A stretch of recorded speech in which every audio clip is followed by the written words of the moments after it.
Hi, Mr. G. I'm Katrina. Hi, Katrina. I'm going to interview you about the book that I read, Lord of the Flies. Okay. So here's my number one question. Okay. So, only one female voice is presented very briefly in this novel, which was Peggy's aunt. Mm-hmm. Would this story have been different in any important ways if there had been both boys and girls on the island?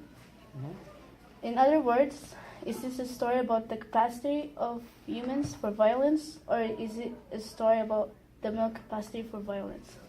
That's a very good question. So the question is asking if there was females on the island, like girls, Yeah. would the story been different? Yeah. And the second part is is this book a commentary on humans' capacity for violence, or is it males' capacity for violence? That's a very good question. So the first part of that question, I would say yes, significantly. Mm-hmm. If there were girls on the island and the book was written to include females, I think that the problems would have been very different. Yeah. I think that maybe there would have been that conflict between males and females, and then perhaps there would have been, so the conflict would have been for sure, and then perhaps there could have been opportunities for the author to discuss how maybe females and males see rules differently, Yeah. and perhaps how people handle conflict. Mm-hmm. So yeah, I would say it would have been very different, and for that reason. And the second part of that question, I think that when Golding wrote the book, it was a very male-dominated time. Yeah. So it was early 40s, right? Mm-hmm. And that, as you know from historical references, we know that females and males had very different jobs and Mm-hmm. capacities, right? Until Yeah. late into, maybe into the 20th century. So I would say that, I don't know if Golding's intention was to write the book as a male, or as a description of the capacity for males to make violence. I think he was trying to be general, but Yeah. his perspective was different about how he saw people. Okay, Mm-hmm. very good, very cool. Thank Okay. you, Mr. Mhm. G. The second question, Lord of the Flies was published in 1954, although it is set in some fictional future. In what ways does its message seem to speak to the violence that is present in 1954? What about violence today? Yeah. I think like any good literature, the themes, right, the message travels through history. So I think that although it was written in it was right after World War II, technically, right? Although it was around that time, I know that from studying writers and other critics, they say that Golding was commenting on the violence of World War II, specifically the Germans, right? The Nazis. One second. Crystal Gonzalez, please report to the attendance office. Crystal Gonzalez, please report to the attendance office. You can edit that out. So, to pick it up. So I think that the message, though, is universal, and I would say even timeless. Yeah. So I think it speaks very much to not so much the violence, but perhaps our lack of understanding what causes violence.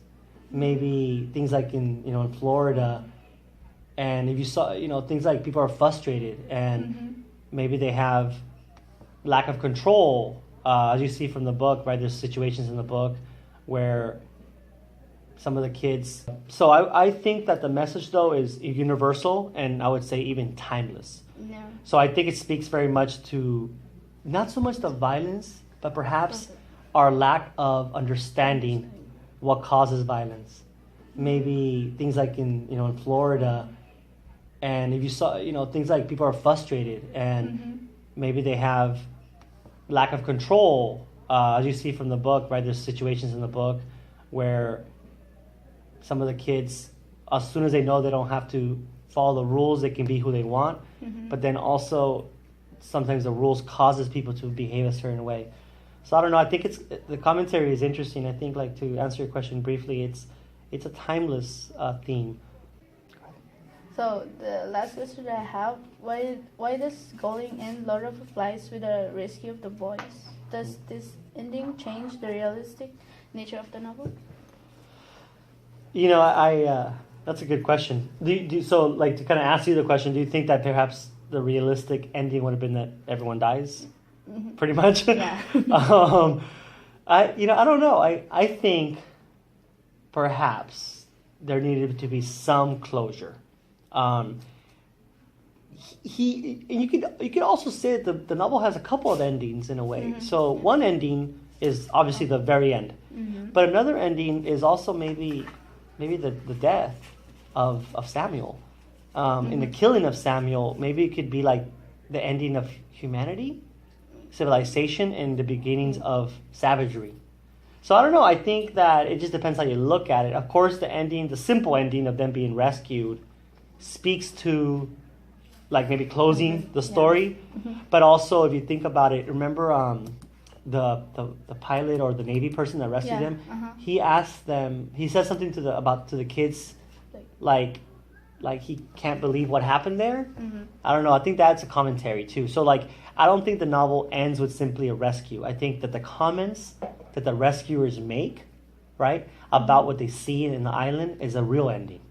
And I think that commentary discusses or tries to discuss like what happens. And maybe it leaves it open to what happens now. Mhm. Right? That these kids have to go back to the society and maybe they're never going to be normal again or something like that. But yeah, I think it's yeah, I don't think it's a simple ending. I think there's more to it. Yeah. Yeah. Anything else? And that's all, Mr. Thank you so much, Christina. Thank you so much. That was very interesting.